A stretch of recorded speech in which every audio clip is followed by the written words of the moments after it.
live stream. Today we have a really exciting chapter event.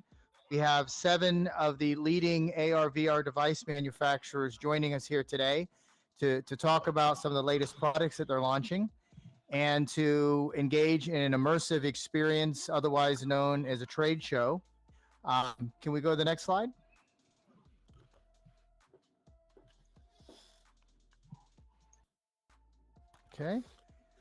Okay. So first of all, before we get started, I'd really like to give a special thank you to our sponsors. John Gress here from the Dave School, who has graciously offered to let us use their environment. We really appreciate you supporting us. And also to Chris Madsen and the team from Engage VR. This is the platform that we're using. There's Chris there in the back. Big shout out to Chris. Big shout out to John. Thank you very much. Applause. Now, this is the second time we've used this platform, and I'm feeling that we're going to be using it a lot more. Next slide, sir. Okay, quick agenda. We're basically, each of the speakers is going to have about 10 minutes to kind of hit the highlights of their different products. And then at 7:30, we're going to teleport into a showcase, and this is like a trade show environment where you can move around to each of the different booths and talk with the various representatives. We'll try to stay on time as close as we can. We'll keep this thing open till 8:30 so that we have plenty of time for everyone to be able to engage and network and collaborate. Next slide. So first thing I'd like to do is welcome a couple of new board advisors. So one of our newest board advisors is Paul Soll. Paul is the CEO of the Florida High Tech Corridor Council, which is an organization that is sponsored by University of Central Florida, University of South Florida, and University of Florida, as well as various government agencies to really help promote development of innovation and technology here in the Central Florida corridor. Paul's also a retired Navy Rear Admiral and served our nation for 33 years. He's a great person, very energetic, and I was really delighted when Paul accepted the invitation to join our advisory board. And so in one of the subsequent sessions, we'll spend a little bit more time on that. Next slide, please. Our next board advisor is Kevin Mickelson. Many of you know Kevin from being actively involved. In fact, Kevin was one of the original initiators of the chapter. We were out at an event in California, and Kevin met one of the chapters out there and came back and talked to me about, hey, we should probably put together a chapter, here. And so Kevin recently started a new role at the Tech Grove as the Tech Grove manager. And so he joins our advisory board as well. And one of the ideas here is that we're going to start collaborating a lot closer with the Tech Grove. Those of you that are familiar with it, it's a facility over at one of the partnership buildings at UCF, and it's really a big open area that can be configured for a lot of different uses. And so I would expect when we get back to having face-to-face sessions that we'll have an event over there. So welcome, Kevin. Thanks for stepping up and continuing to help us. Next slide.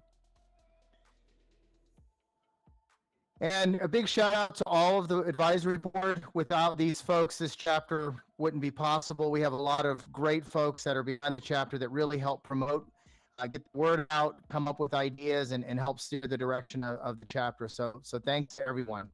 Next slide.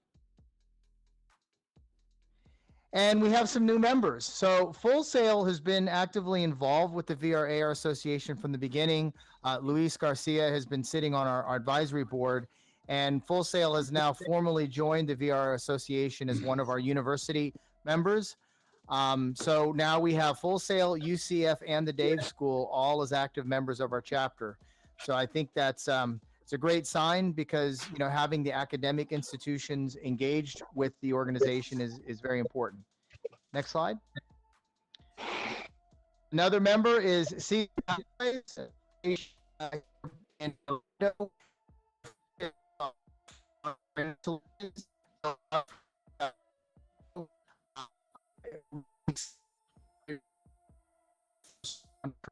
VR. We welcome Bill and his team to the association. Next slide. A Square. Many of you know Adrian and Austin. They've been in the game community and the development community here for a while. They're a rapid prototyping studio. Hey, and they specialize in the Unity engine, which is great news to my ears. Based here in Orlando, and look forward to collaborating with them as well. Next slide.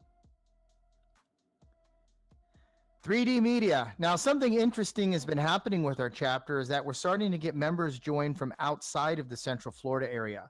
We have a couple of members that have joined us from Huntsville and a little bit in Tampa, and also on the down in Palm Beach area. But we're starting to get some members from Louisiana. Daryl Roy is the co-founder and CEO of 3D Media. They're a virtual and augmented reality solutions company based out of Thibodaux, Louisiana.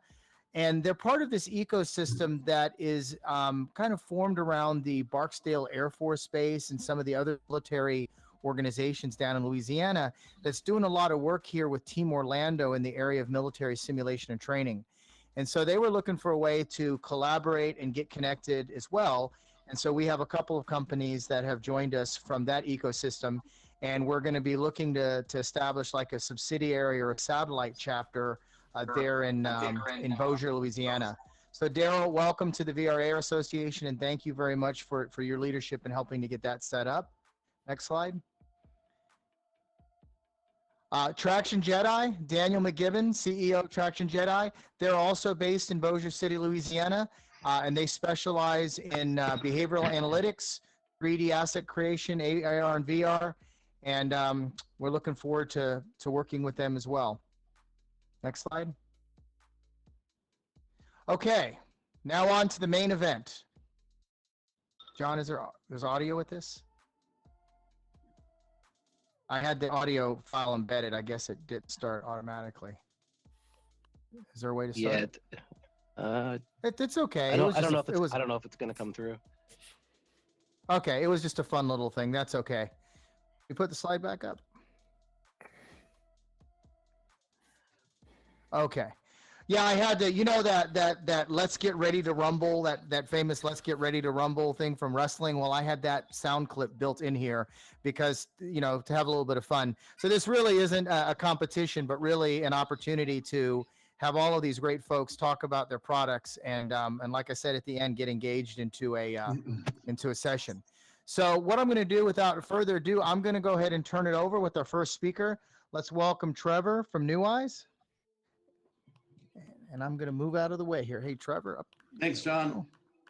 We approach here to the podium.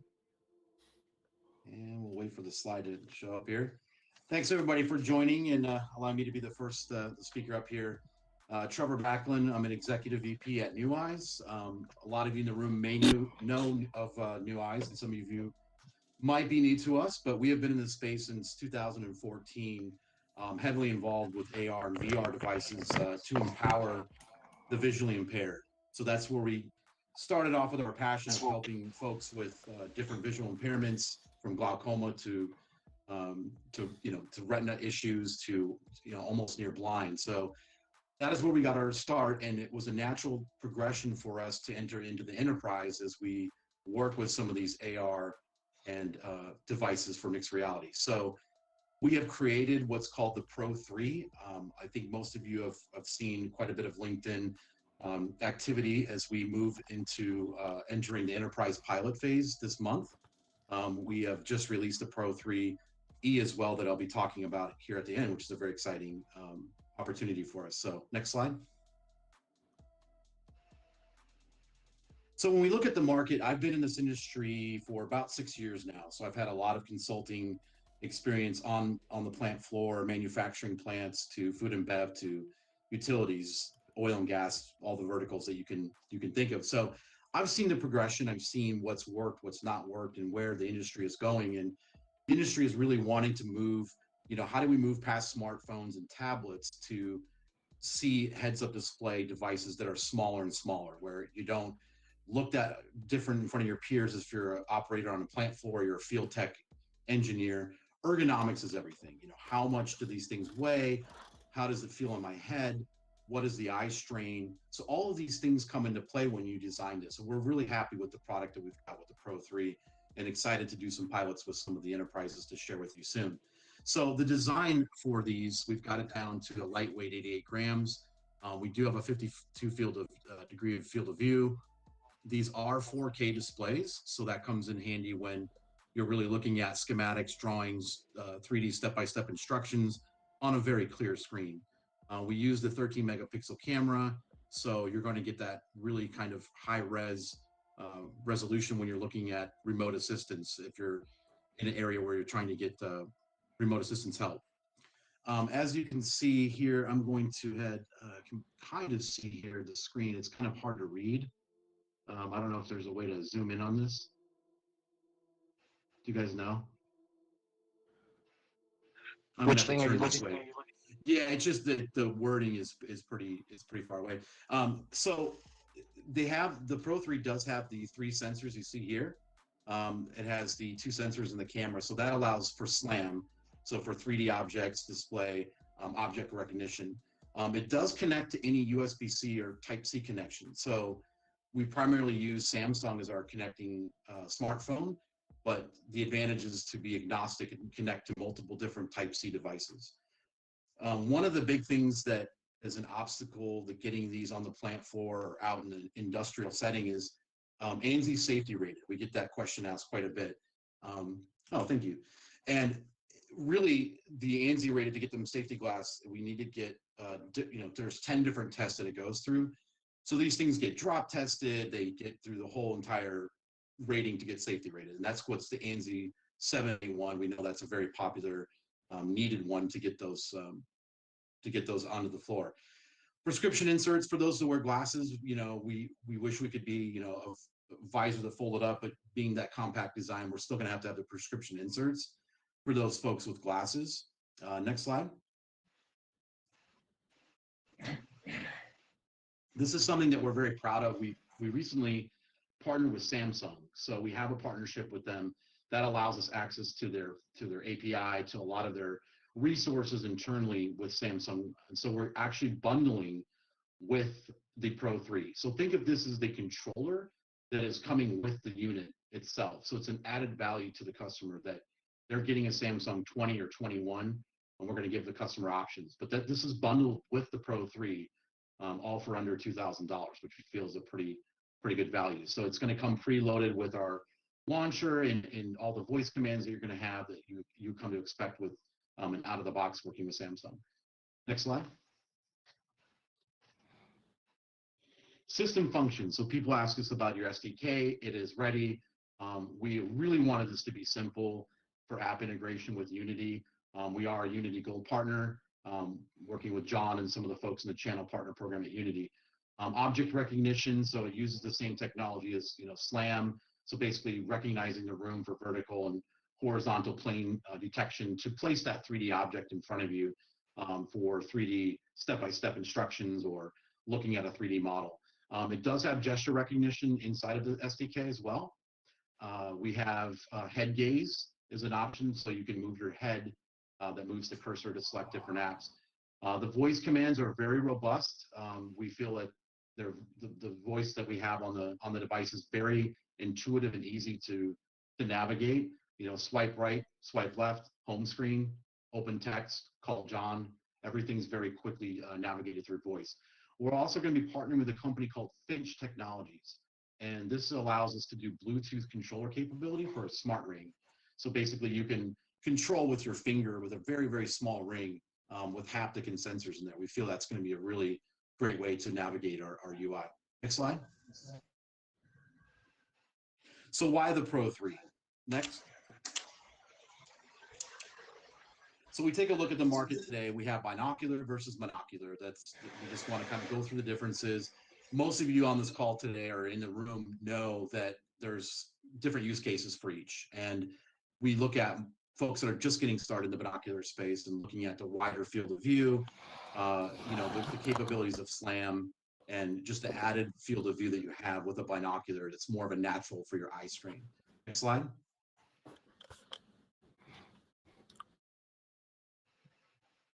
So this is just another slide to kind of show you the differences between the two. Next slide. So form factor, in all of our studies with the Fortune 100, we've traveled to the form factor is very key if they're doing deployment on a wide scale. So our competition, that we're seeing today, it's a much heavier device. We've got this lightweight, so it's not putting strain on the head. The battery life is now extended because you're connected to, let's say, a Samsung laptop phone or smartphone. So the battery life is extremely important now that it's connected to the smartphone, lasting quite some time as a difference. We are close to announcing the AirPlay iOS compatibility, which is very huge to be compatible with the iPhone. That is a major sticking point too with larger organizations to be able to use the devices they already have. So I think opening up to the Apple world is going to be huge for us as kind of an extension for your heads-up display. Next slide. Open source environment. So this is for creative, for colleges, universities, developers. We wanted to keep the open source very easy with Android. So a simple APK that you can create. If you're creating applications for your phone or your smartphone, well, now you can be able to just plug those right into the phone and it's displayed onto the glasses, onto the field of view. Next slide. So let's talk about some use cases here. Next slide. As I mentioned, we are in the phase right now of working with several different verticals on pilots. Visually impairment is the first obvious use case that we started with, so wanted to kind of let you know where we came from. We're still in this space as a leader to really help the visually impaired gain more access to opportunities for your work, for VA hospitals, for grandmothers, to enterprises, to kind of help with the visually impairment folks. Next slide. Remote mentor. Everybody knows what remote assistance is by now. This has become a very commodity solution that if you don't have it, you're kind of out of the gate. So we have our own solution that comes with out of the box for See What I See remote assistance. Has all the typical annotation and all the features you would expect with a remote assistance platform. Next slide.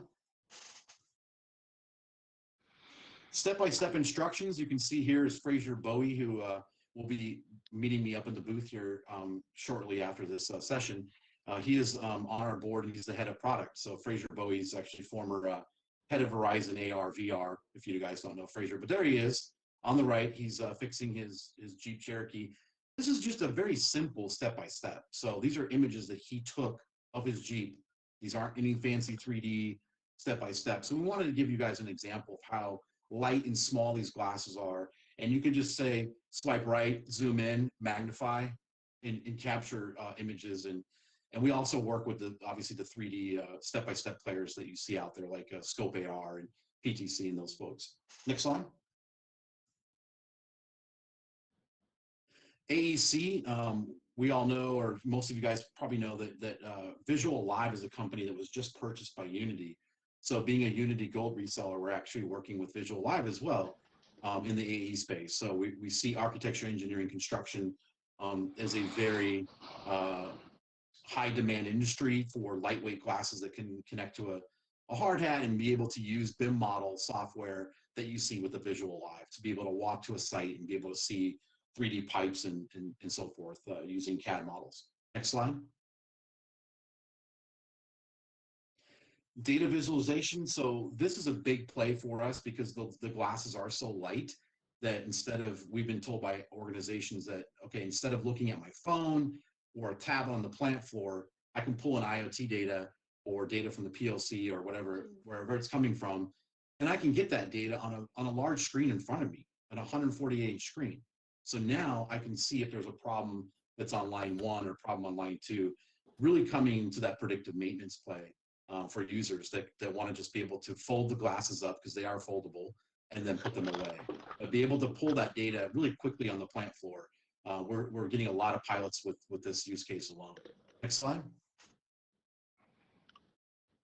Aerospace, we're working with several aerospace companies that are looking at wire bundling training. So working with several different software providers for that, cutting down time. So aerospace is a big one for us. Next slide.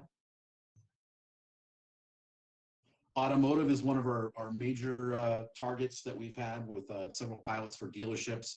You know, the technicians wearing these glasses, being able to remote in to get remote help or to do step-by-step. 3D product design for prototypes is another one where you can have multiple people collaborating on a new prototype of a car. And so that's a really quicker way to get to market. Next slide.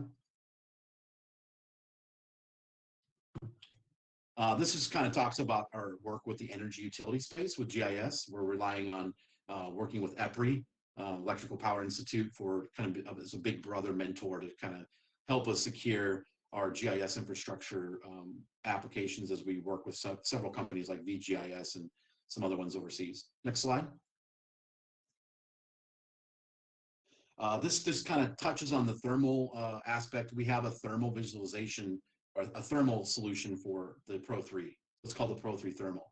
So if you're an organization that wants to do thermal for elevated body temperature, whether it's getting people back into the work or it's security or government, you know, large groups that you want to be able to scan multiple people at once, this is something that is, you know, highly sought after, especially with COVID. Next slide. And we can see here that organizations are wanting to check another asset maintenance check. So just another way to check for heat on your equipment, whether it's utilities or a manufacturing plant. You can set anomalies and capture readings. So it's heavily used for that. Next slide. It's highly sought after, especially with COVID. Next slide. So remote telemedicine. Is there a feedback coming in?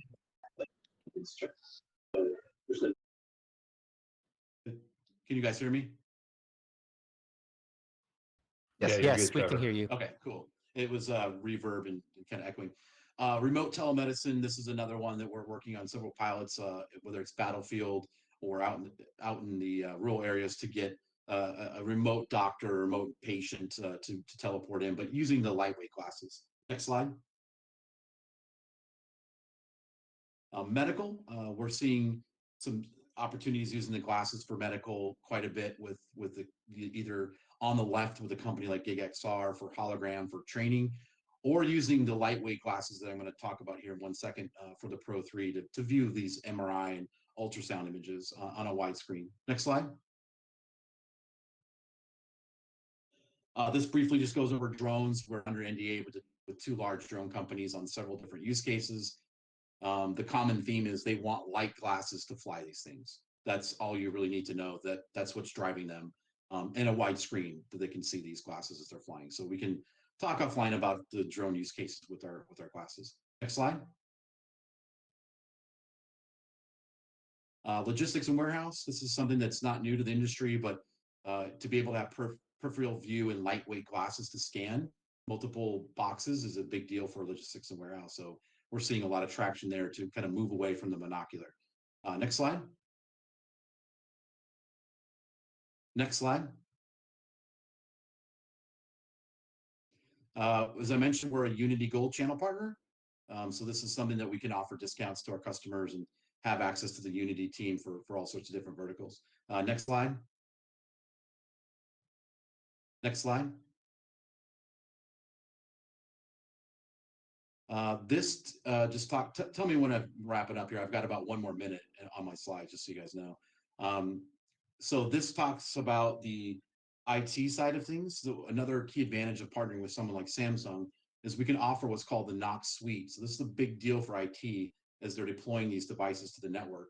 How do they deploy them, manage them, secure them, put them in kiosk mode, encrypt the data? That's a big deal, you know, worrying about your data. So this is a big opportunity for us to offer this type of level of security out of the box with Samsung. Next slide.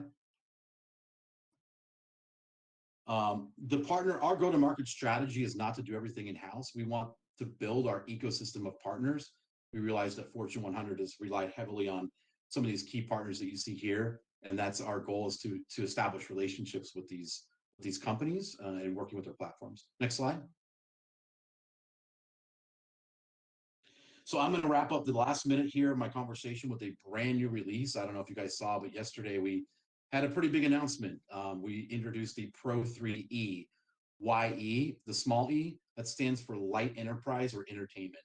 The industry has told us that they're looking for just a smaller glass, doesn't necessarily have SLAM or sensors. So how light and small can you get this? Next slide. Next slide. So these are the Pro 3E that we just launched. 68 grams, you guys. This is the lightest glass on the market. They're extremely light on your head. We've got great feedback. 140H viewing screen, the speakers on the side. It has adjustable IPD for viewing. We felt the price for $699 was very doable for light enterprise use cases. And I can talk about that really quickly on the next slide.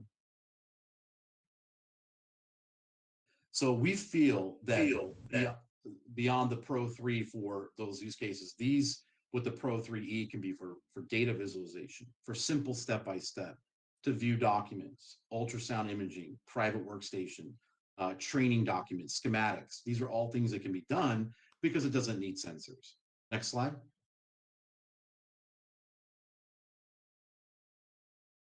And this is really, taking your office to go. How does that look in the new day of age of wearing lightweight glasses? And this is Fraser at a coffee shop, and he's got a Bluetooth keyboard. You don't need a laptop. He's got everything on the go, and he's working on a big, huge 148-inch monitor in front of him. Next screen. This kind of plays off with the office with the view that you have multiple monitors, and you can hook it up to a PC to have multiple monitors or your phone. Next slide.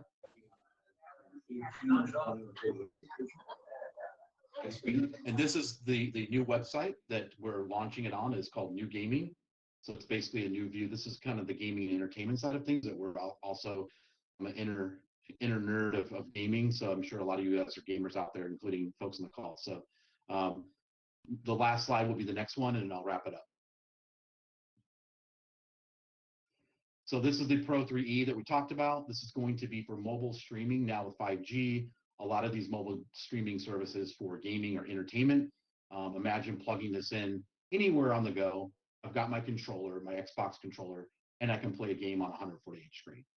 So that's essentially what these glasses can really do for gaming and entertainment beyond enterprise. And I'll go ahead and wrap that up because it looks like time is coming to an end. I want to be fair to everyone else on this on the agenda. So with that there's kind of us in a nutshell in 10 minutes. Wow. Thanks, Trevor. And congratulations on the launch of the E. Thank you. Okay. Who's next up on deck?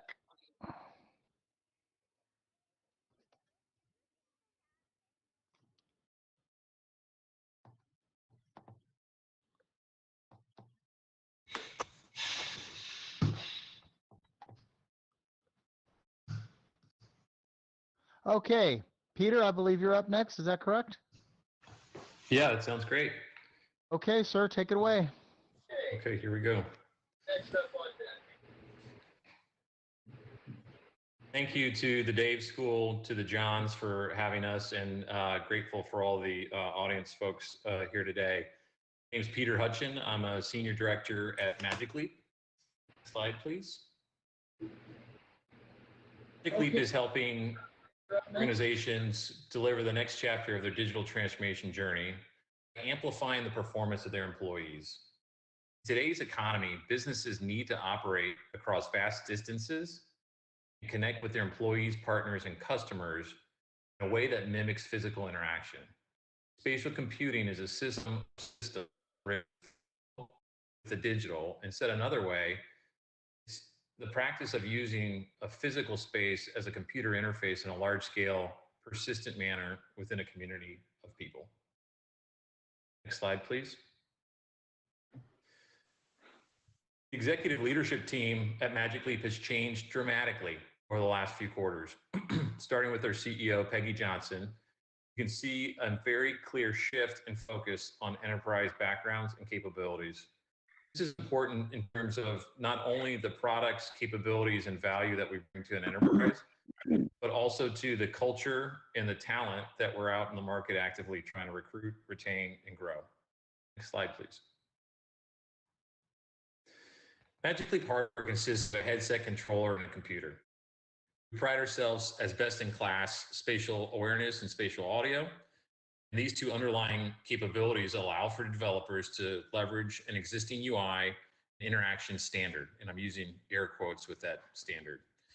By knowing how UI widgets enhance functionality of an ISV app without having to build the components themselves, we're going to continue to build enhanced capabilities that have leverage open source parts wherever possible and build on our momentum as we release our ML2 product in Q1 of 2022.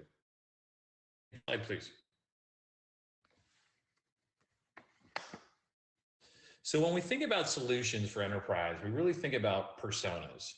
And to keep things simple, Magic Leap is focused on enabling 3 types of personas. And I'll cover each one of them at a high level and go into a little bit more detail. Persona number 1 is an admin. Persona number 2 is a developer. Persona number 3 is an end user.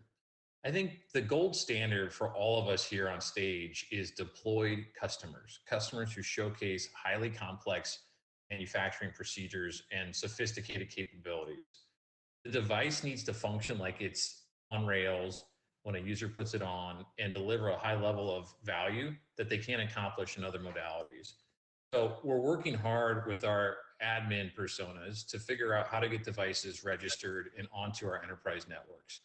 We've solved a lot of problems for developers in terms of how they enable their digital transformation journeys and fundamentally decouple the front-end presentation logic that you'd see in a lot of Unity-based experiences, the back-end computational infrastructure that's required to enable those things.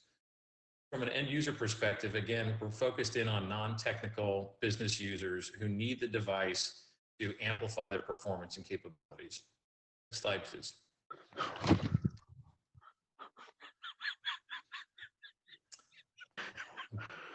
Picking up some background noise and laughter. With customers in our healthcare segment, there have been a tremendous amount of uplift and consumption as a result of COVID. We achieve for them what is relevant in real interactions that include information, experiences, and service capabilities that far exceed what's possible in a physical domain. And for these types of solutions, we call them communication and co-presence. Next slide, please. What our system offers is a hybridized version of the physical with the digital. And you can insert just the augmented assets into the real physical environment. This creates, essentially a neurological knowledge becomes attached to the design review process. And for example, CAC review processes are underway today with Fortune 500 customers using our ML1 product and our manufacturing partners. So there's significant and meaningful benefits for design review and not having to jump on planes, and cost savings related to those resources being available to work on their day-to-day jobs without having to travel. Slide, please. For remote assist and training purposes, the unit of productivity for an individual who's a new hire and an existing employee being retrained is greatly enhanced by this modality. We've been laser focused on efficacy testing that drives data-driven outcomes for training. Customers like Farmers Insurance, Jabil, and a handful of others have announced that that we will announce are seeing real ROI savings and benefits. Next slide, please. Finally, I just want to touch on architecture and where we started the conversation. This idea about fundamentally decoupling the experience on the device and then the back-end computational infrastructure frees up developers and their time and capabilities to focus in on driving real business value. It allows our developers and our customers in our ISV community to enhance an end user experience. And less time worrying about resources, networking, deployment topologies that this modality in corporate enterprise environments creates is some complexity. This is why it's such an exciting time to be in this space and attacking these problems. And we're excited to chat with you in these breakout sessions more about the journey that Magic Leap's on. Next slide, please. Thank you. That's it. All right. Thank you, Peter. Really appreciate that. And Congratulations to Magic Leap on making a transition to the enterprise space. Everyone in this industry is watching you guys, and with optimism, right? And I think we're all seeing that we're definitely at this. I don't want to say we're at a tipping point. I think we're past the tipping point in terms of enterprise adoption. So thank you very much. Thanks. All right, we got the glasses up there. It's great. All right, next speaker. And by the way, we have a couple of breakout rooms because each of these stages can only handle a certain number of attendees. So there's a few other breakout rooms that people are watching this in, as well as online.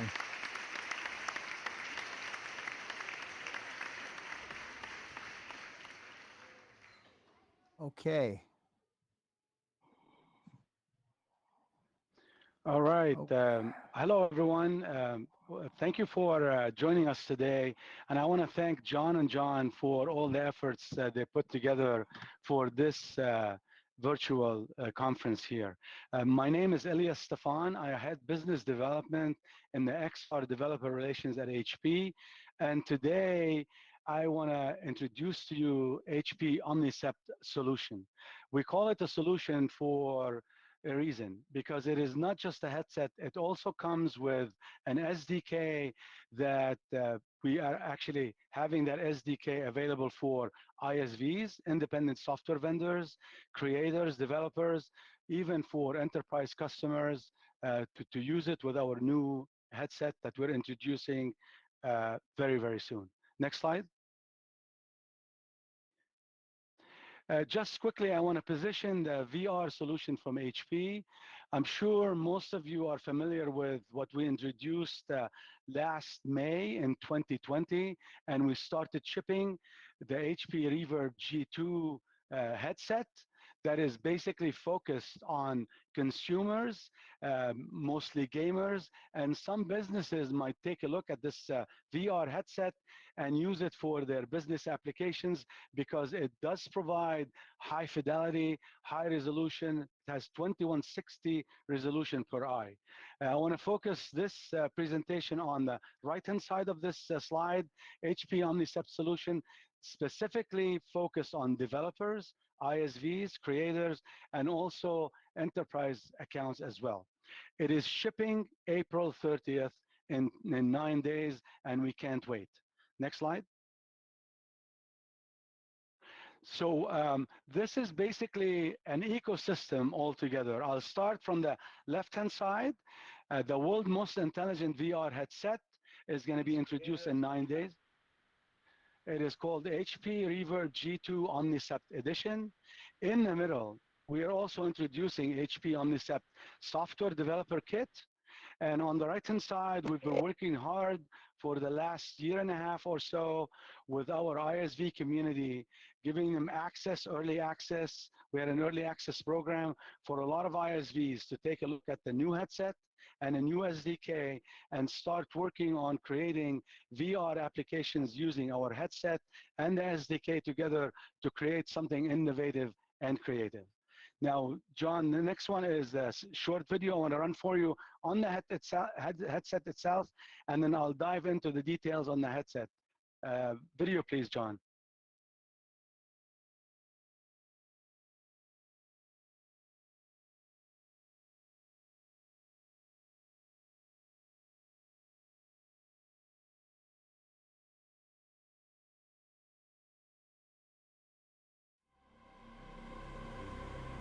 Still loading.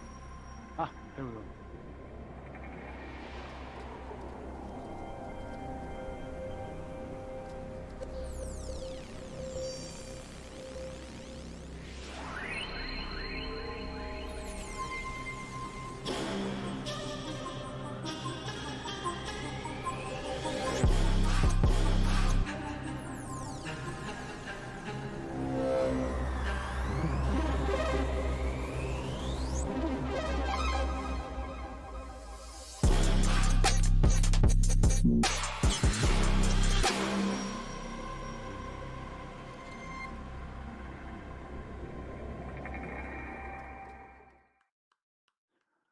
All right.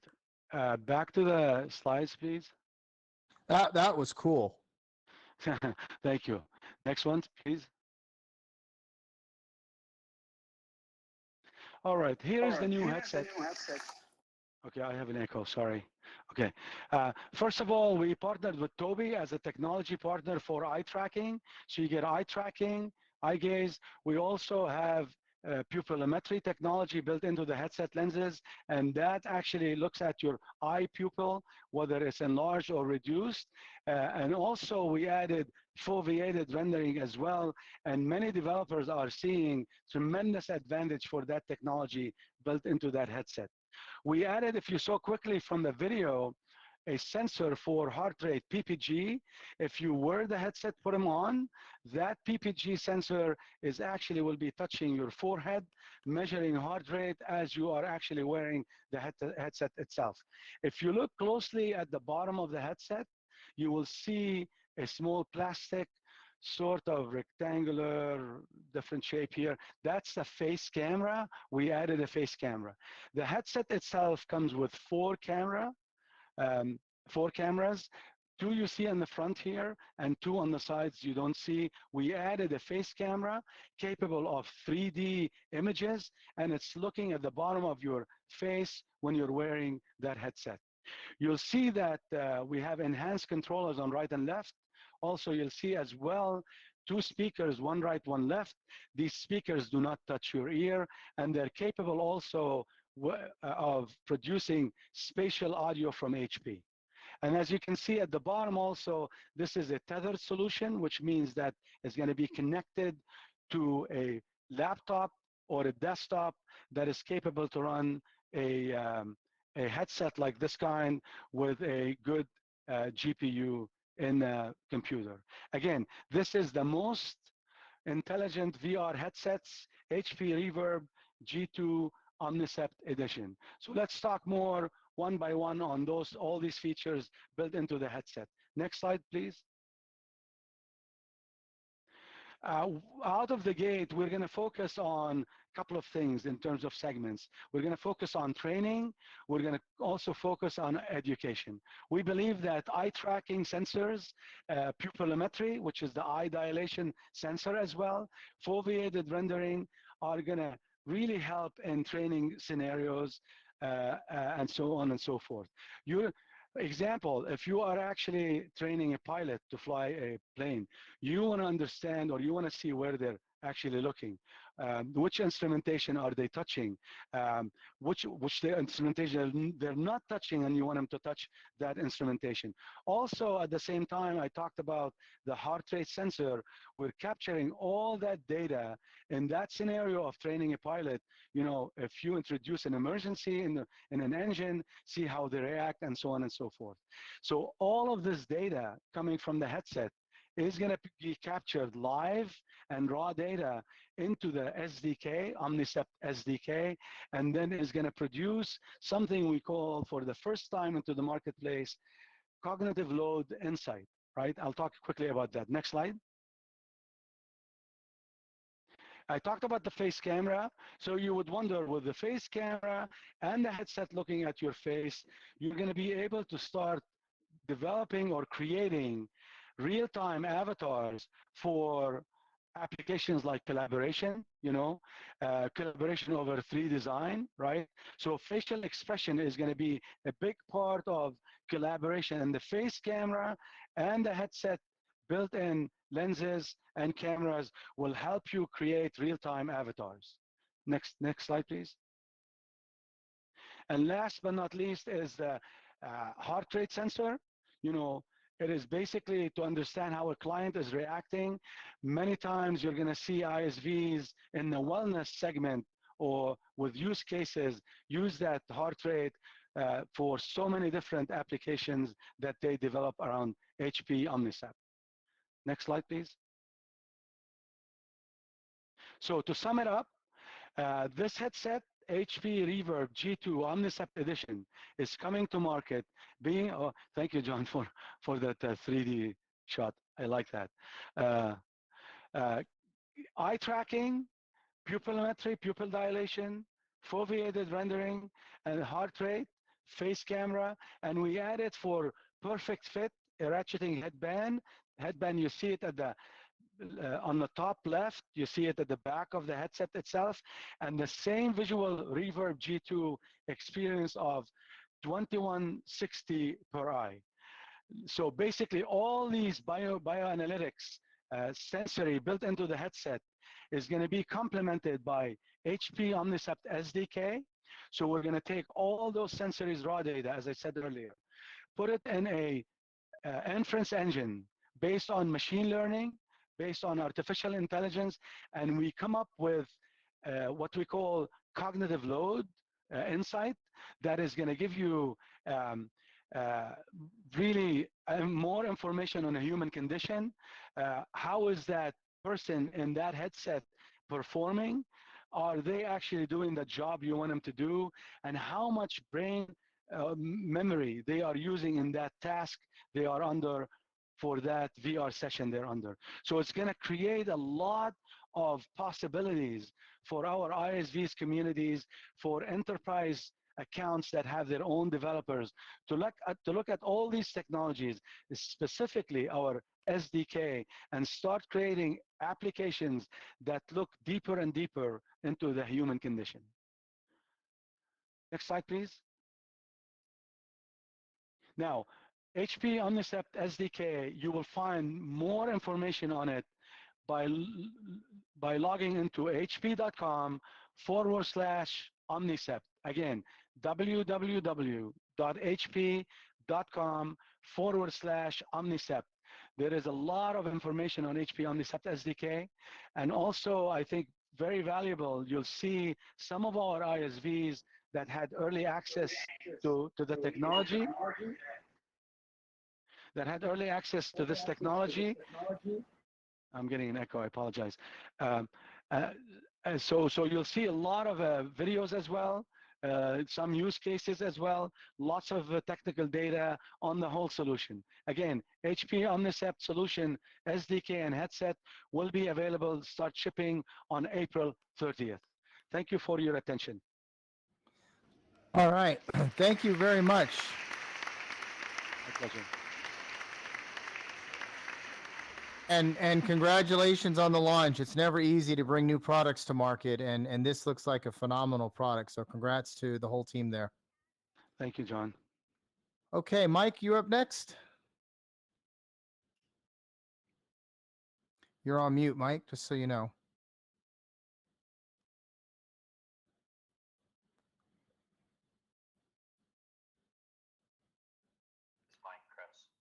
Great. We better now? Yep. Yes, we can hear you. Okay. Okay, good. Thank you. Hey, everybody.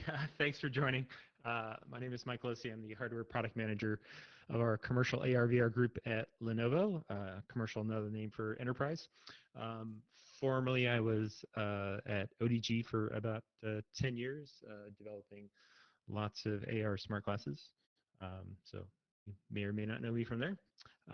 But you know, I think Lenovo has a great solution here. So let me be a little background on that. Next slide, please.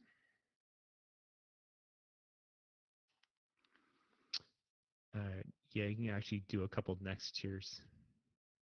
Yeah, so our platform is really based on a few tiers here. And two more, maybe. Two more next. Yeah, there we go. We'll just fill in all the slides. Great, perfect. Yeah, so Lenovo takes a very holistic approach to the customer solution with hardware, software, and services. And in all of those, you know, we're actually ironically very agnostic.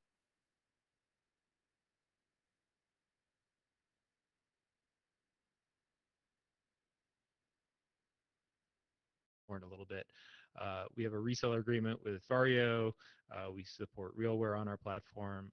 We have our VR3 headset, as well as, you know, supporting some other devices. And then even on the platform, we support, you know, other clouds, other applications if you want to run those. We have some certified solutions like Hololens, which we use for our remote expert workflow and visualization. And then finally, we kind of round that out with our professional services, right? Basically filling all the other gaps in the last mile of trying to deploy these solutions, whether it's connecting to a backend services, setting on-prem, off-prem cloud systems, converting models into 3D for workflows, etc. Next, see if we can get to the next slide here. Perfect, great.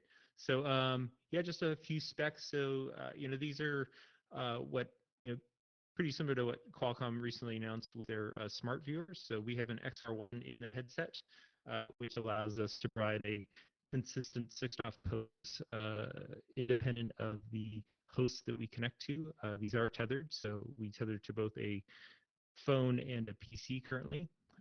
Dual fisheye tracking using Qualcomm's QVR services. That XR1's also doing the camera ISP and some basically USB maintenance in there.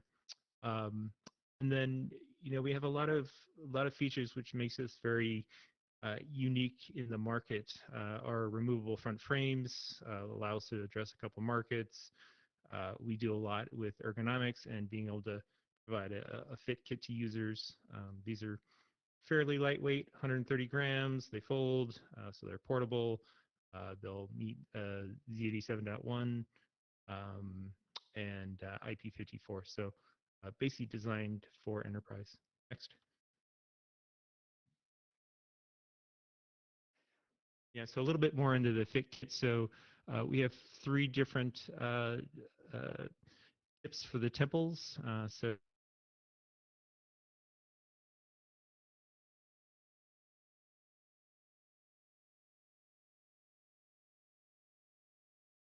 accommodate those needs. We have multiple different nose pieces to accommodate different noses. And then, as I said, we have these 2 front frames. One is very lightweight, designed for PC usage, and the other one is a little more heavy duty for industrial use. Next.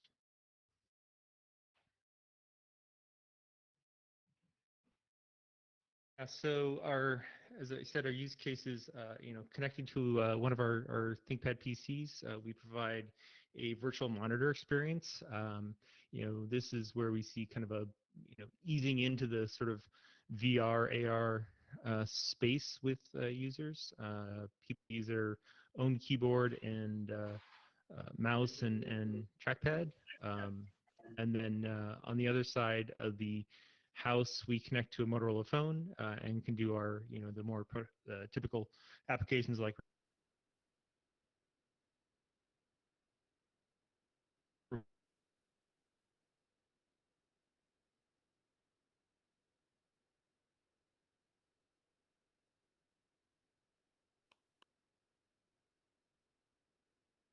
so they're really focused on that high visual quality of the image, and then also designed optics to look at spreadsheets and very small grid lines and things like that. So we like to say that it's immersive but not isolating. So next. And then just a little bit more detail on the PC edition. So same glasses are supporting both are the 2 editions that we have announced at CES. We will ship these sort of middle of this year, so in a couple months here. So this provides a virtual monitor experience. We have basically a piece of software that loads onto the laptop, and then you use all your standard Windows applications. You just push them into these virtual workspaces, so you can basically have a private and more productive viewing experience.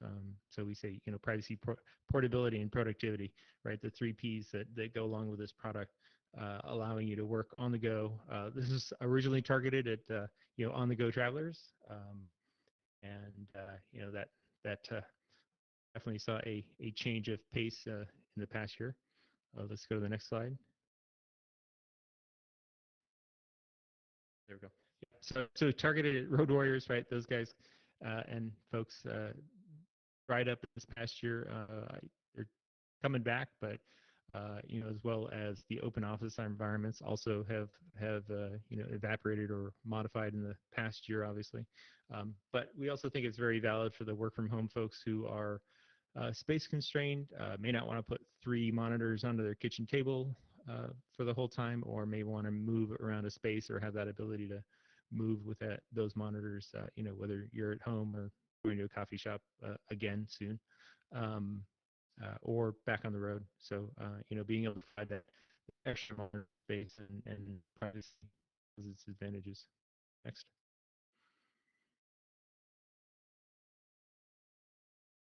Yeah, so connected to a Motorola phone. So this is this will be offered as a bundle with Motorola, area of Lenovo, for those of you who didn't know that. So we've been able to really focus on the end-to-end optimization of the system, both hardware and software. And then the unique ability to use now the phone with its on-screen keyboard, touchscreen, gestures on the phone, launching applications, etc. So that gives you a huge advantage over, trying to type in those Wi-Fi passwords with head gaze and things like that, which we used to do on some of our headless core boxes. But this gives you the standard guided workflow, remote expert. We'll have Hololens running on this phone, and then we're also going to be enabling this 2D to 3D framework, which will allow 2D applications in 3D space. So if you already have 2D application, and you can just throw that right up on into sort of 6DoF space and view that in sort of 3D. Next.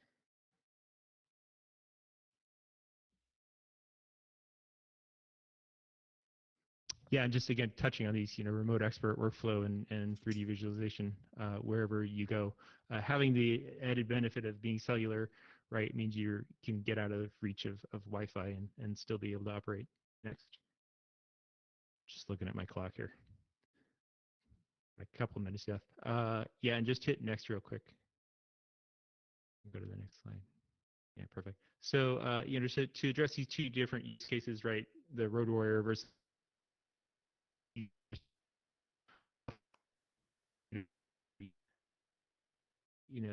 they basically have to add a few items like these additional front frames that allow us to address both the very lightweight device as well as added safety. We can provide consistent tracking with the XR1, and then we can adjust the outer lens transmission in those frames based on that use case. Next.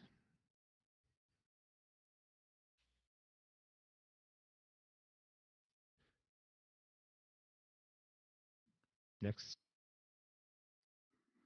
If there's a next, I think there's a next. There we go. And yeah, I don't know if you can play those videos or not, and if you can with your clock. So I don't know if you can play these videos or not, but yeah, so we basically designed and tested these for enterprise.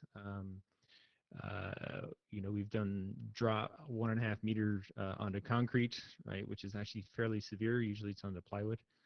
And this is with our PC edition. So this isn't with even with our industrial.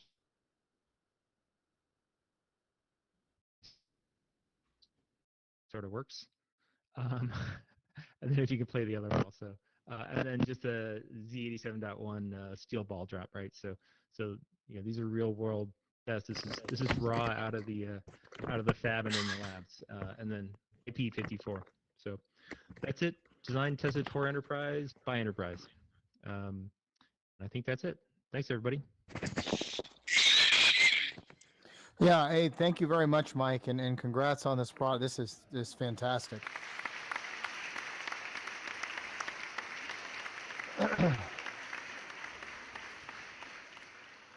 Okay, so John Gress, there's a couple of clocks out there. One says 7 o'clock and one says 8. So I think we'll just roll with the one on the top. Okay, Mr. Burwell, sir, are you up? Yes, sir. Thank you. All righty. Just get positioned here. Hey, first off,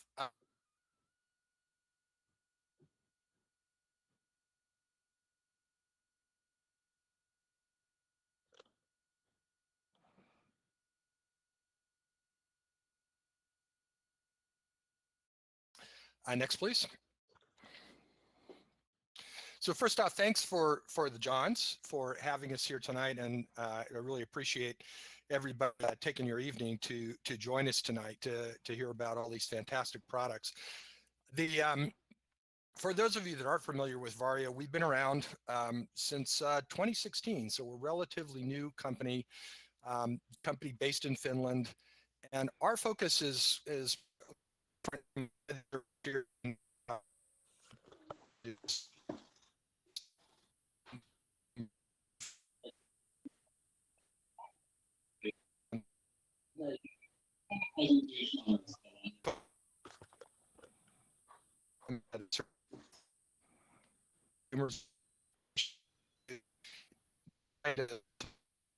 A summary of we're trying to build headsets that will support the toughest applications. So we do a lot of work in the flight training, flight simulation community that really needs that resolution. It really needs those mixed reality features. Do a lot in the automotive design that needs super quality, high resolution, things like that. So so with that, kind of the core elements that we focus on working on is obviously one is the human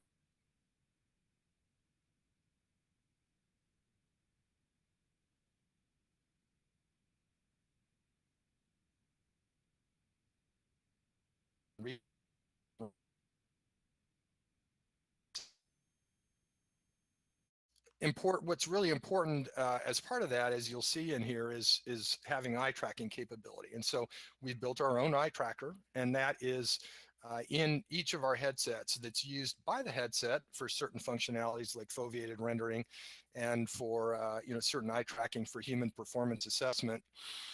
But it's also available for for customers to use as part of their applications. We are strong believers in video pass-through technology versus optical see-through. So that's pretty different. Our founders were involved with the HoloLens, but really had a different direction on how to go. And part of that was this sort of video pass-through. So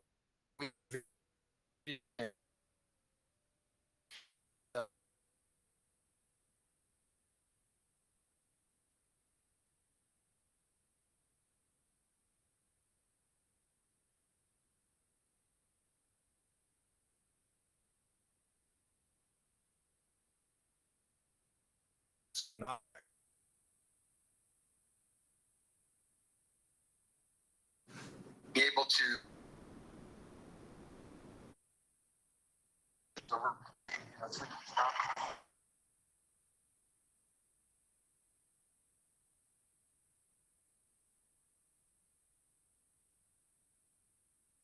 to help make that all possible.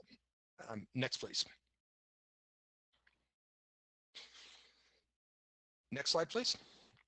Yes, so the two products that we just announced here back in November are the XR3 and the VR3. So the VR3 is a pure virtual reality device, and the XR3, it has the same kind of back-end displays in that, but it also adds the two 12 megapixel cameras, and these are now shipping in volume. Next slide, please. So, wow, that's interesting. Go to the next slide.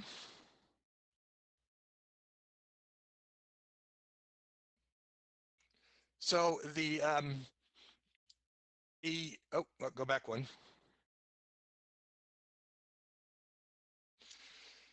So what we've done is we've gone out and taken the latest OLED and LCD display technology that's available in the industry, and we've developed our own custom device that can really provide the highest resolution headset on the market today. So support a full 115-degree field of view, and in that you can get 29 pixels per degree across that. So just as a comparison, Vive Pro is about 14 per degree. This is 29. And then what we do is we provide two other displays. So there's 4 total displays in it that are optical together. And we use in the center there, it produces the bionic display, which is 27 by 27 groups. But there it provides 71 pixels per degree, which is about equivalent to what you can see if you 2010 vision. Next, please. So to compare what that looks like, you know, if this is a flight sim application, you know, if you look on the image on the right, it's very difficult to read the numbers. It's very difficult to see, you know, critical information. But if you look on the left at the XR or VR3, you can clearly read the numbers. You know, at least you certainly can in the headset. It looks a little bit downsampled here. But you can read all those characters, and that's just critical for the training requirement in the sim space. Next, please. This close-up picture of the headset. So we've really done a lot to support COVID type operations. So everything is done with hygienic materials. You can remove the face plates, they're just magnetic, and have multiple ones that go in there. There's a brand new optical design on this that we've done ourselves, so there's no Fresnel lenses or anything in there, because we really want to get the, you know, the highest quality visualization that you can see in that. Using the eye tracker, we provide a fully automatic IPD capability, and this is a really important feature. So we find 20+ of people that get sick in this get sick because they don't have a properly IPD. And so if your interpupillary distance isn't set right, it doesn't take long before you don't feel well. And then also we've increased the female users, because as it turns out, most of the headsets out there don't get narrow enough to support that demographic, whereas this does. Next, please.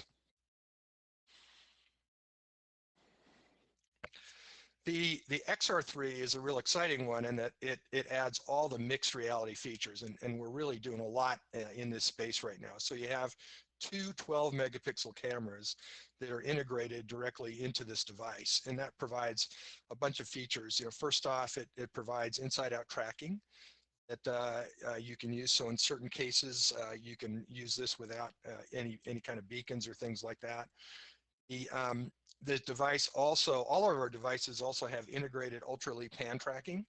So if you want to use those, and we actually build the hardware for that, you know, under license, and so we're able to get, you know, more performance out of that than the standard tracker. So a lot of things that you can do that. And then last but not least, we've added a LiDAR sensor to this, and that through the SDK, there's a whole bunch of different functionality that you can use to get information about you know, what's around you in the real world. So for example, I go to the next slide. You can use the depth information, and you can fuse that with the optical information to provide a full depth map that you can use for dynamic occlusion and for you know, real world reconstruction. Next, please. Yeah, and go to the next one.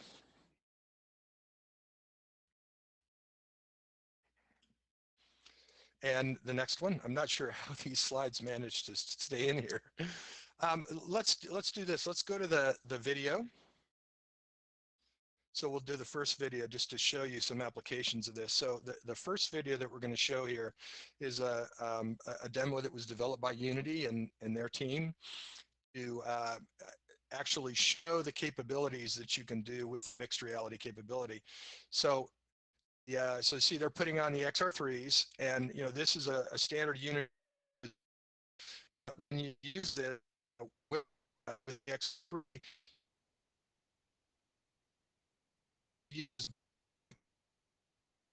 and it allows you to interact with one another, and allows you to interact with 3D objects or 3D content that's generated via Unity. So these two people in here, this is what they're seeing. They can actually interact with the 3D content. They can interact and see and interact with each other. And so there's some really great sort of highly immersive applications that can easily be developed here just using the chroma key capability that's provided through the SDK with the XR3. And then let's jump to the last video real quick.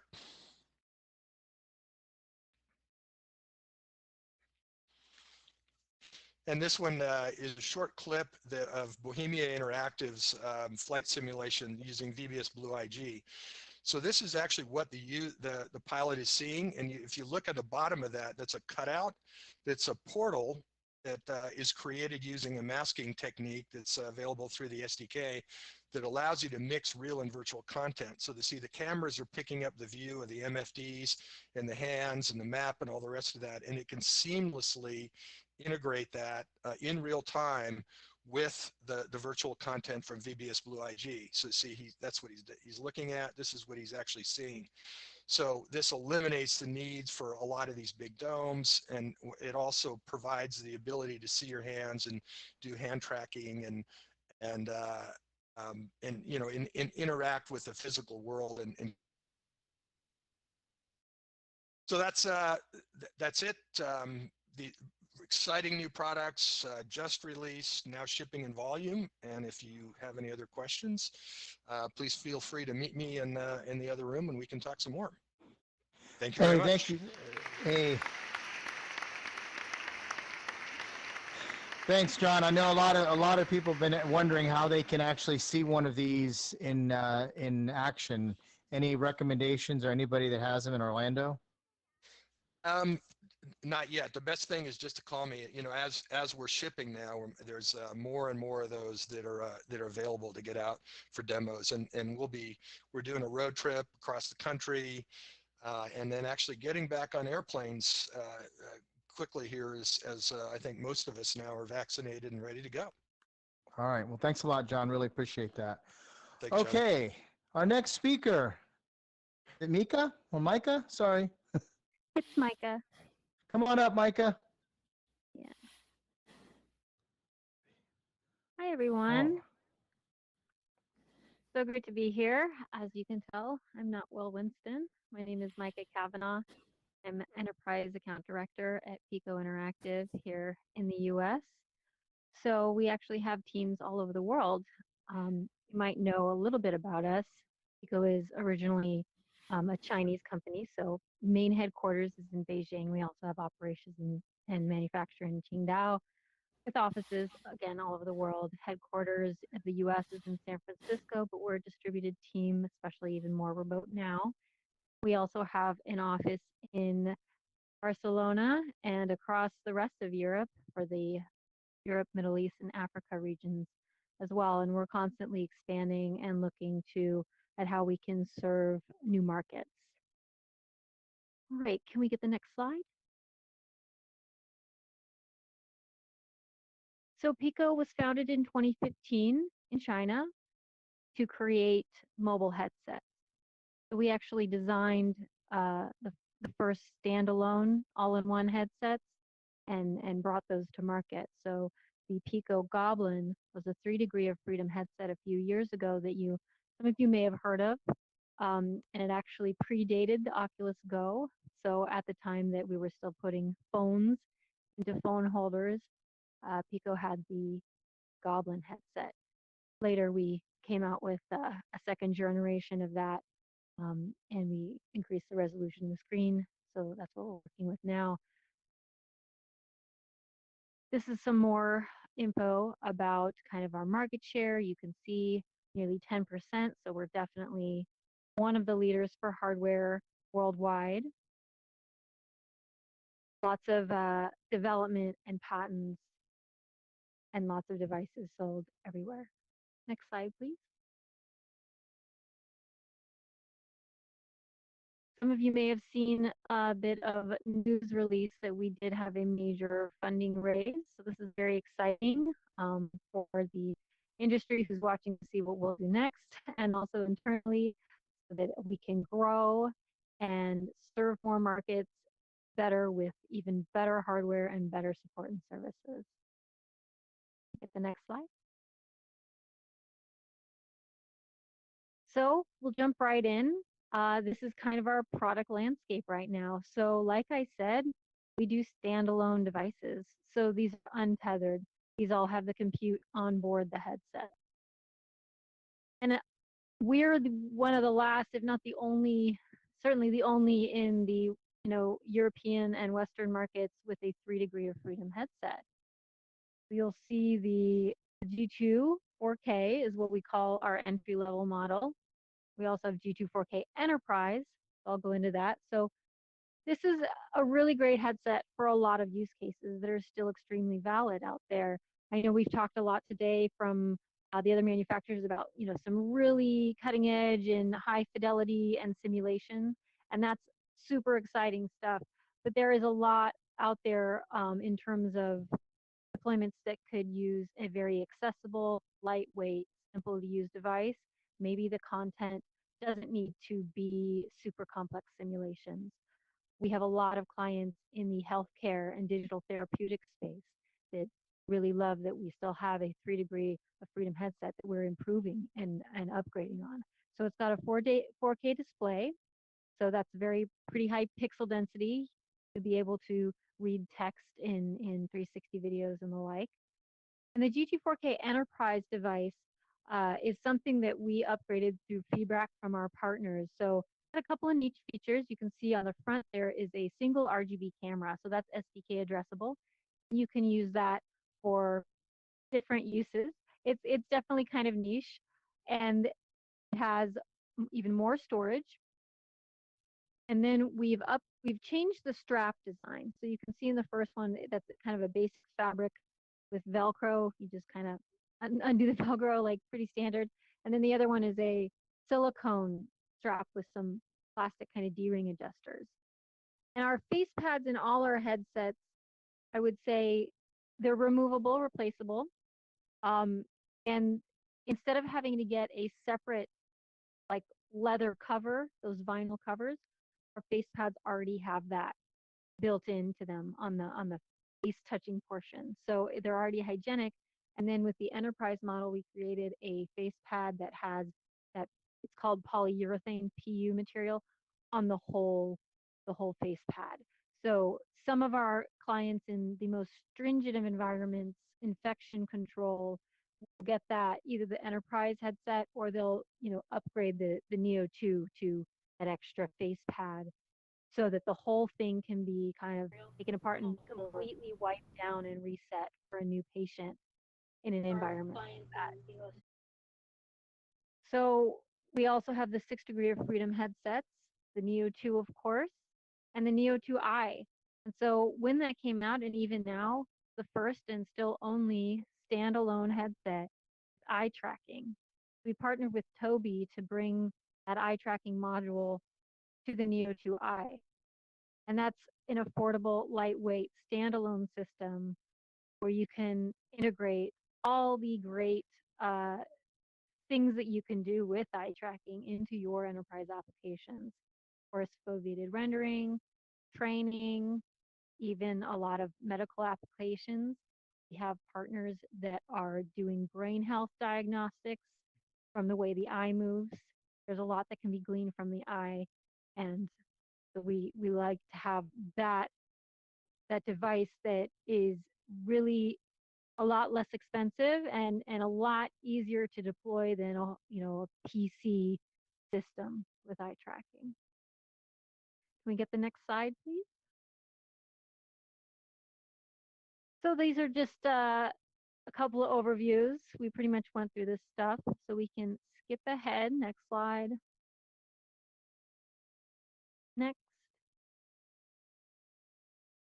Next.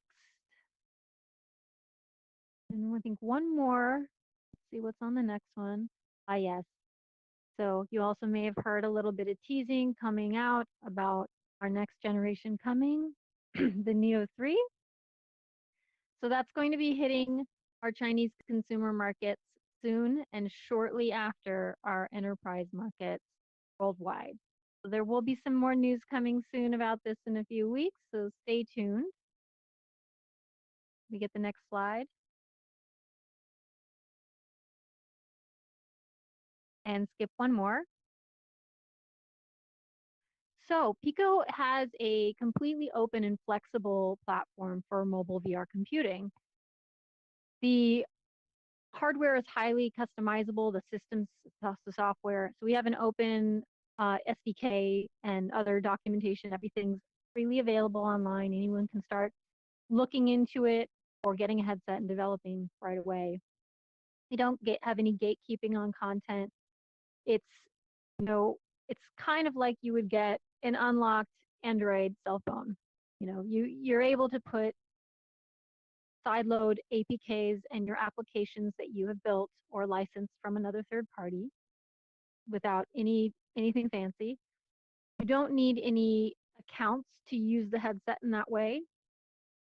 There is a Pico store if certain software developers like Engage would like to publish that in the main Pico store as a way to get those client applications onto end user headsets. And that just requires an email login, but we're not tracking any kind of other data besides just the apps that are downloaded to that account. You can put the headsets into kiosk mode, so also known as single app mode. You can basically just replace the launcher to be your application so that when the headset powers up, you're straight into it. You don't have to walk that end user through any menus or anything like that. And it kind of helps lock it down. Not only is it less confusing and easier for many use cases, such as in the medical space, but it can also be locked down. You can accomplish those control features also with remote device management, mobile device management. Now we call VR device management. There's a lot of specialized platforms, and there are many amazing third-party platforms that support Pico with device management, and there's more coming all the time. Even though we have this main headquarters in China, like I said, we're worldwide, so we have distribution centers worldwide. So from the US, you don't have to wait to ship from China. We ship from the US and Europe as well. So delivery is pretty fast. We're generally in stock and can fulfill large orders right away. Sometimes a large order is extra lead time. When you're in the mobile device space, there are a lot of large deployments. Somebody may need 300 devices in just a couple of weeks, and we can work with you on that. We can also do customizations such as flashing a custom ROM onto your devices at a certain MOQ. So a lot of our partners, after many pilots, they've now refined what their product is as a value-added reseller, as a platform, let's say for a digital therapeutic. And now they want that configured like that. So that device is now their own product, their own device. It doesn't run any other apps. We can flash that ROM onto all devices that we ship to them.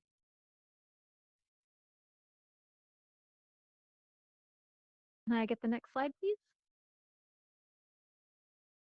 Here's a little bit more about what I mentioned with the hygienic materials, the extra face pad. Skip forward one more time. Let's see. Yes, so we work with lots of really great partners, and this is just the selection.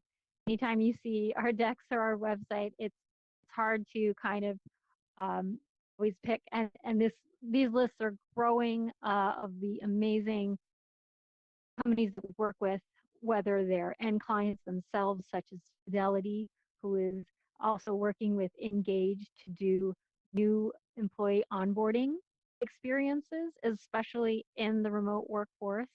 Very exciting stuff. And then we have amazing solutions integrators like Roundtable Learning, who designs virtual training scenarios for their clients. Lifelike makes some software that is being deployed in Nevada for kidney dialysis technician training. It's an entirely built out full simulation that can help certify dialysis technicians in underserved areas who may not be able to travel to where those training programs are located. And we even have some of them who maybe spoke earlier today. One more slide. I think we have just some more partners. Yes, you can see, of course, Engage on there. There's some of our MDM partners there, VMware, ManageXR, ArborXR, 42 Gears. Those are really great software platforms that help enable enterprise deployments. And I think this is the end of the presentation for our slides. You want to, yep, that's the end. So thank you for about Pico.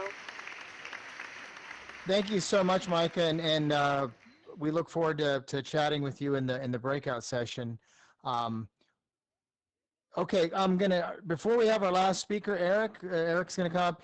At the end of this Eric session, all the speakers, if we can gather on the front of the stage, we'd like to get a group photo. I think that'd be something fun to try to do. So without further ado, I'll turn it over to you, Eric. Able to hear me?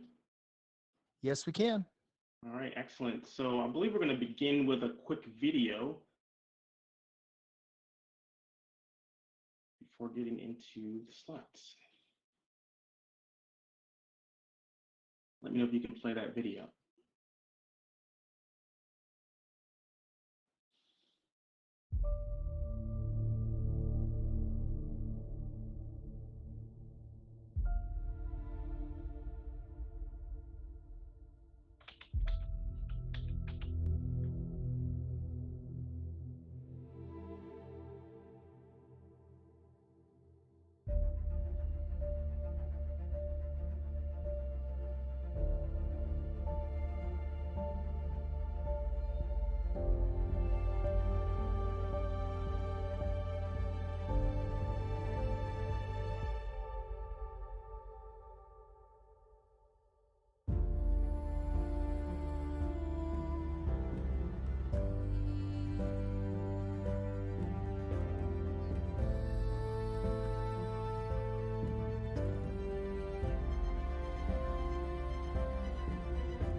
Well, hello, everyone. I am excited to have this opportunity to showcase the HoloLens 2.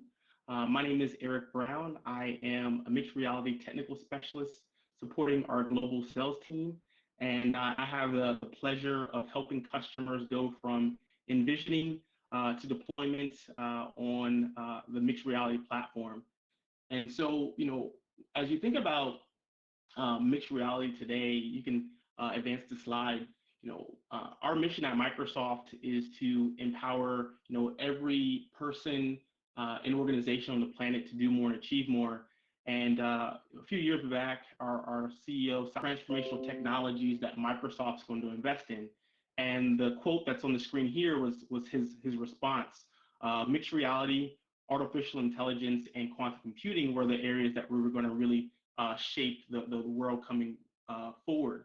And so I'm excited to focus on mixed reality and help customers go on this journey. And throughout the presentations this evening, we've thrown out lots of acronyms: XR, VR, AR, and mixed reality, which was talked about a few times. And on this next slide here, I just want to take a moment to define what Microsoft claims as mixed reality, just for context, and because I'm going to use mixed reality like 20 times throughout this presentation. And so when we talk about mixed reality, we're really just thinking about the blending of the physical and digital worlds, unlocking the links between human, computer, and environment interaction. And so essentially, when we talk about mixed reality, we look at it as a spectrum. And so, whether it's an AR device with AR, mobile device, or VR, and anything in between, we consider that spectrum to be mixed reality. And specifically at Microsoft, we've been on a journey with immersive technology for quite some time. And so here on the next slide, we actually began our kind of immersive innovation with the Kinect sensor in 2010. And it was an exciting time. You became the controller. Your forms of input, your movement allowed you to be able to interact. And so kind of from that, we decided, hey, let's continue to add on to that. And so in 2016, many of you have maybe experienced the HoloLens 1, the first holographic computing device that you can wear in your head untethered, running Windows holographic. Was exciting times. I mean, really, I thought this was like science fiction, and we made it science fact with this device. And this is kind of 2015, 2016 timeframe is when I started really getting deep into mixed reality. And then kind of continuing on in 2017, we listened to the market, and they were like, hey, Microsoft, like, we're excited about this development experience, but in order for us to empower our enterprise, we're going to need some key features. Some of the features that some of the other presenters have talked about. So MDM, BitLocker encryption, being able to have a kiosk mode.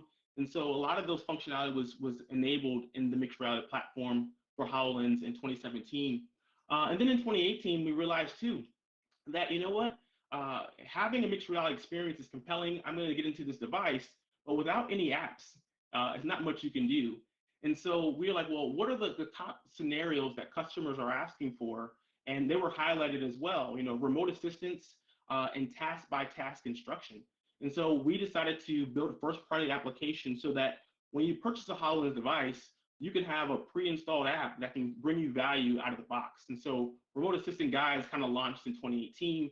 And in 2019, we launched the HoloLens 2, as well as our Azure Connect sensor, giving you the ability to have these immersive experiences in different ways. And so kind of going forward here, I'm just excited about the enhancements that we've made within the HoloLens 2 device. And having been on the market for quite some time, it really is a high watermark for experiences in mixed reality, bringing that comfort and immersion. But what's really great, and I'm really excited to highlight, is our ecosystem of partners that are able to build on the platform, enabling customers to go and say, I can buy a HoloLens device today and go across all the industries and find a partner that has a solution that's able to bring me value without me going and building something from scratch. But for those that do have that developer skill set, we also provide a platform for them to build something bespoke as well. But what's compelling, I think, for me and for a lot of is really the integration into our cloud services and our platform. And so a lot of enterprises already have an identity solution, whether it's in Office 365 or using Azure Active Directory, but they're able to leverage the assets that they've already established with this device.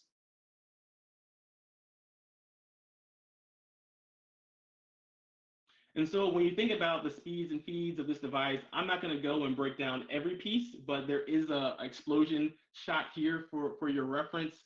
Definitely can share more details, but some of the things that I get asked often is like, hey, Eric, what is the field of view of this new device? And so it's 52 degrees over the 34 degrees of our first version.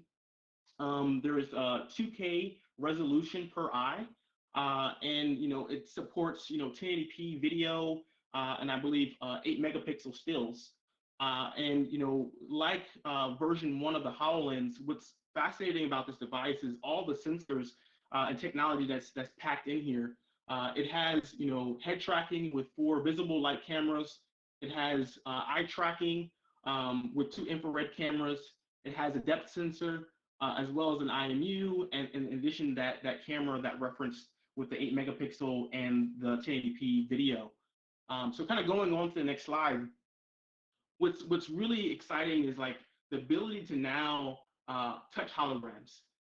So you have fully hand articulating tracking. So you can push a hologram, you can drag and drop, move things around with holograms. And because of the various sensors, we're able to get this spatial mapping. And so as you go in the room, the HoloLens is constantly scanning and creating this mesh that the applications can leverage to say, okay, I'm placing this hologram on this object, or I'm able to kind of know where I am in space for those various applications. Going on to the next slide, another piece that's really key is this notion of eye tracking. I'm not sure if you're able to see that screen.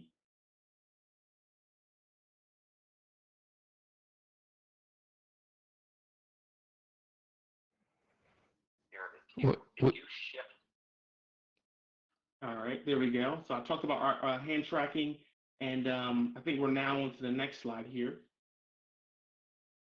Focusing on eye tracking. And so one of the things that's really cumbersome in mixed reality experiences is typing in username and passwords. And kind of from an industry trend, the goal really is to get away from passwords as far as being able to have those username and passwords and logging that in.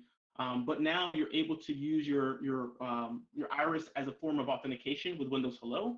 But also, depending on your application, you can use that eye gaze as a form of input as far as scrolling, looking at documents, etc. Next.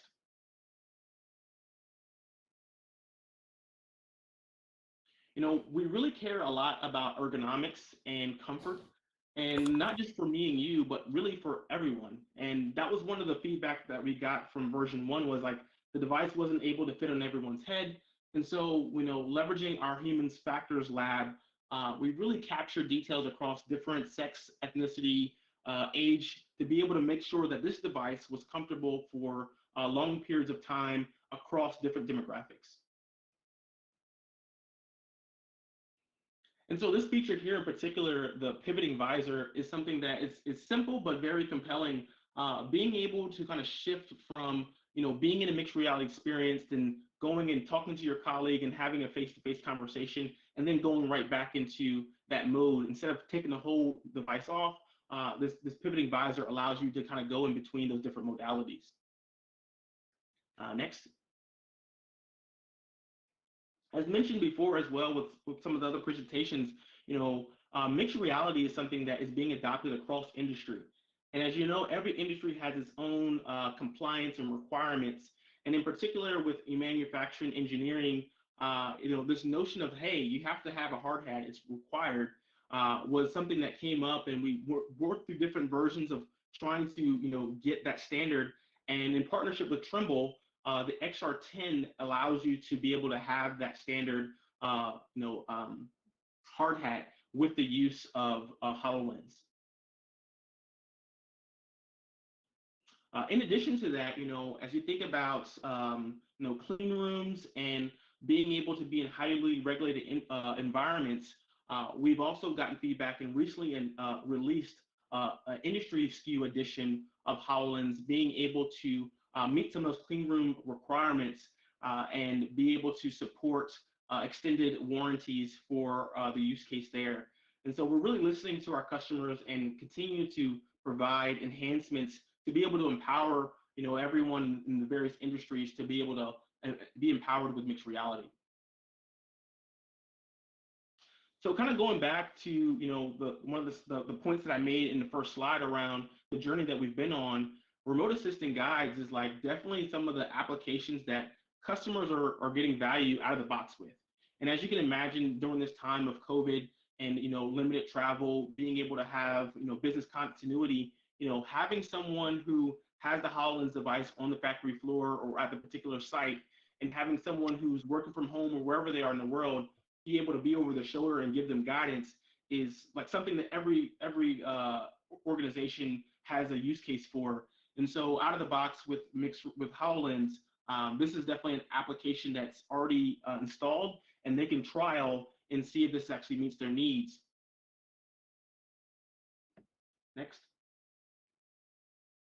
But if that's something that doesn't meet their needs right away, what I'm proud to share is that we definitely have an ecosystem of partners across the various industries that are providing value with their solutions.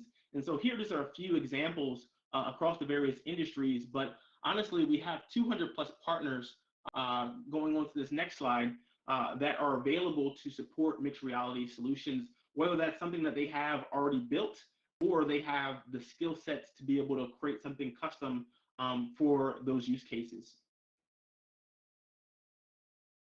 And so, when we think about mixed reality as a whole, although I'm excited to talk about the HoloLens device, particularly as a high watermark experience, we really are trying to empower the entire mixed reality spectrum. And so at the top, you can see the intelligent devices, whether that's an iOS, Android phone, all the way to intelligent IoT, edge devices, drones, etc. we want to be able to create a platform that can empower experiences across the spectrum. And so, like mentioned, dynamics, first party, and partners.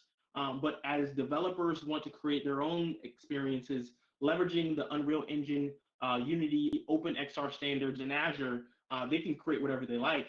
But as you can imagine, even with this really high compelling device, you run into limitations just based on physics or the capabilities of the device. And so one of the things that we've really been pushing for is the ability to connect to our cloud services for concepts like remote rendering.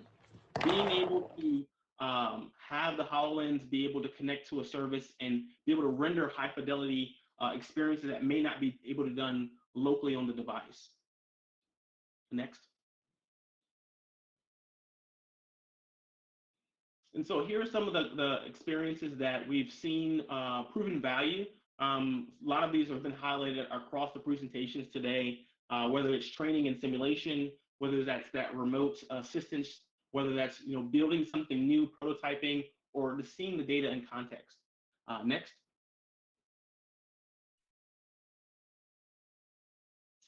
Many of you may have seen our keynote at Ignite, where we announced Microsoft Mesh. So a lot of the scenarios that I've mentioned thus far have been primarily supporting an individual user doing a particular task and maybe involve two people. But really, we noticed that during this time in remote work, how are we able to have different individuals come and have a shared experience across the mixed reality spectrum? And with Microsoft Mesh as a platform and an application, we're aiming to enable that. So next slide. So in short, what's exciting about this Mesh platform is the ability to have presence and experience and work together regardless of what modality you're on. So you could be on a HoloLens, you could be on one of the various mixed reality headsets, iOS device, and be in the same place, interacting with the same content at the same time, no matter where you are in the world, leveraging our backend system. And even if you wanted to create your own experience, there will be an SDK available to be able to have your applications be mesh enabled. Next. And so, one of the big things in the mixed reality space today is around ROI. They're like, well, Eric, who's actually realizing value? That we know it's compelling, but how can I implement this or have a proof of value for my leadership? And here is a few examples of some of our key customers that have realized value leveraging HoloLens 2. Some of the ones that come to mind on this slide is Lockheed Martin, reducing touch labor, as well as Mercedes-Benz, being able to cut down travel are some of the common ones. But we have many to share. Continue.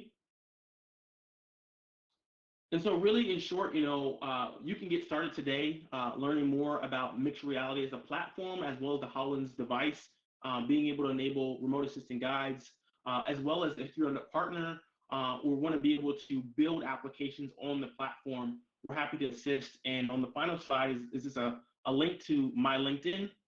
And we'll be here following this to be able to talk about any particular use case or industry that you have insight on or want more questions. Be a part of this discussion.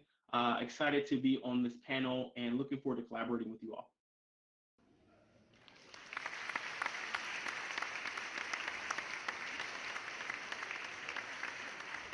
All right, well, thank you very much, Eric.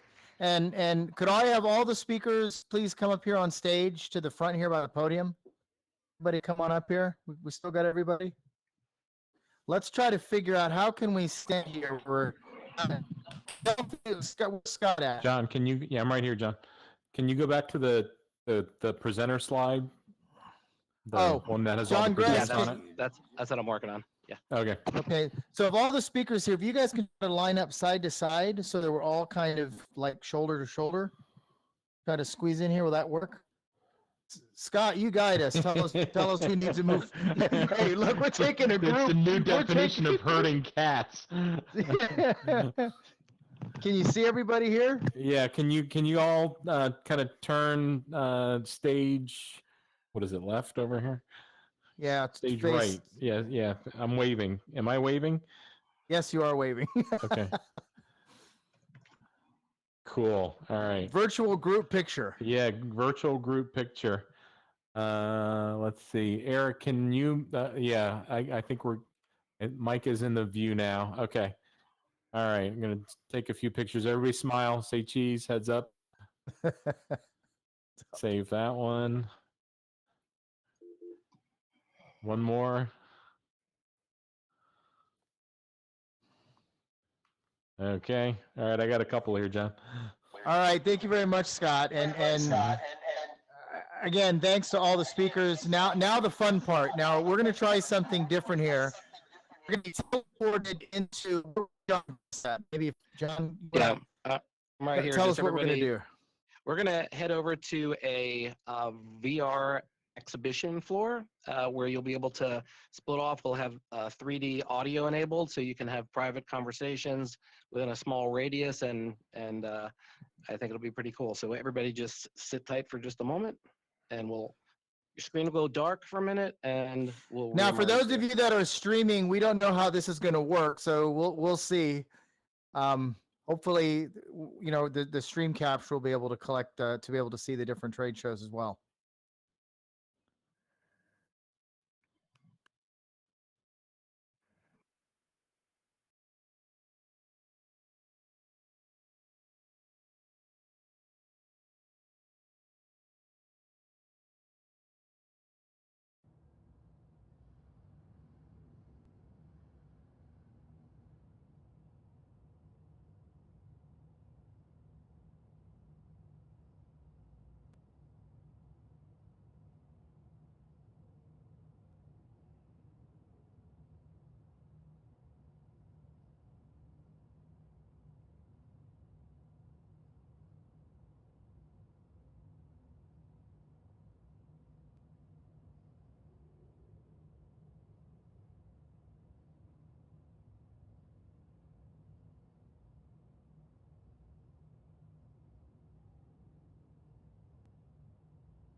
the convention after the presentation?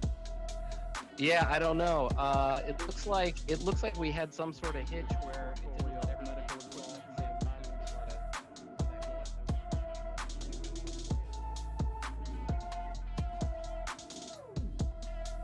Now, how about that? Did it come out?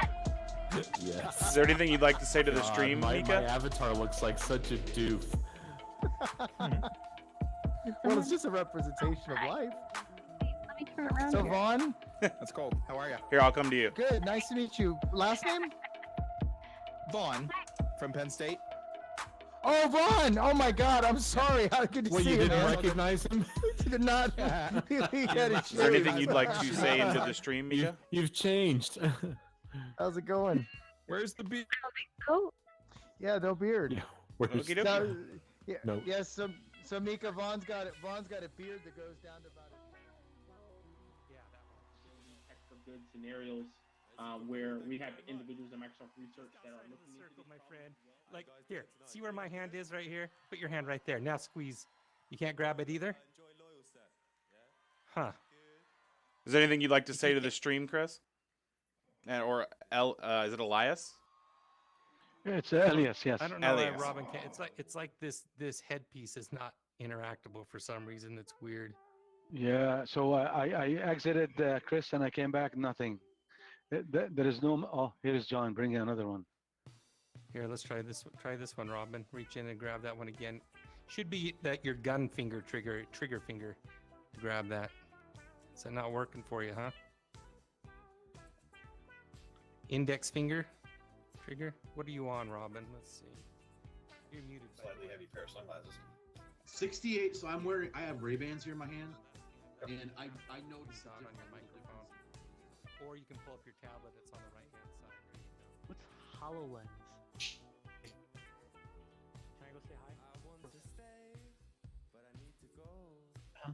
Is there anything you'd like to say to the stream, John? Oh, where are you here? Oh, to the stream? Yeah, the live stream. No, I just think of the presentation. So,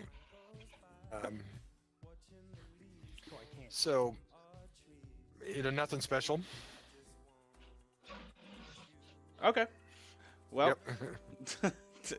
thank Oh, you. sorry. Are they on now? Are they on right now? Or Yeah, I'm streaming from my my view. okay, so- okay. Yeah.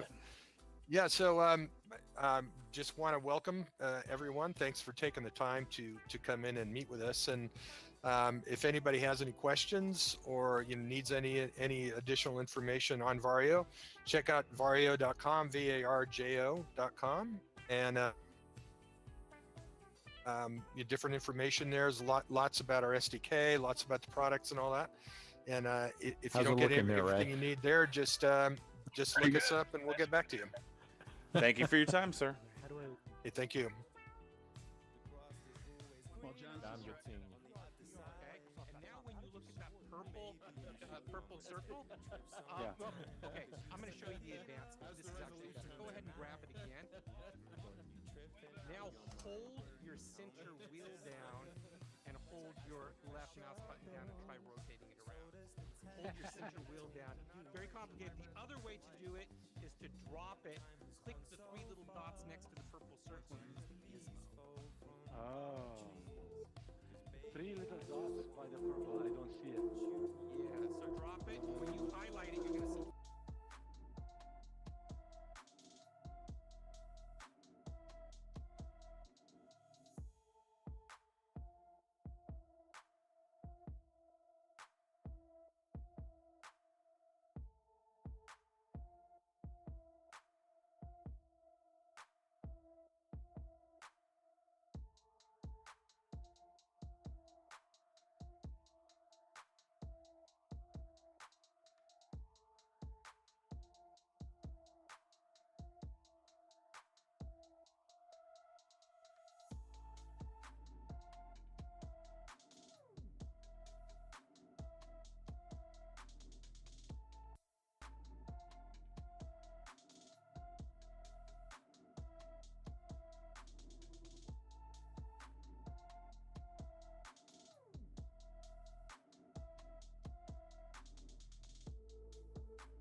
And you're live. All right. Hello, everyone. Eric Brown, Mixed Reality Technical Specialist with Microsoft. We had a great time here talking about HoloLens 2 and the Mixed Reality.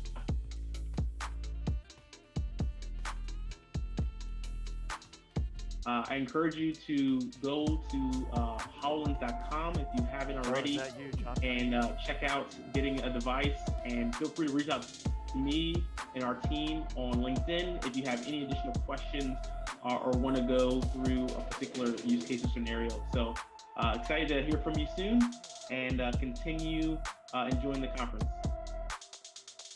Thank you for your time, Eric. No problem.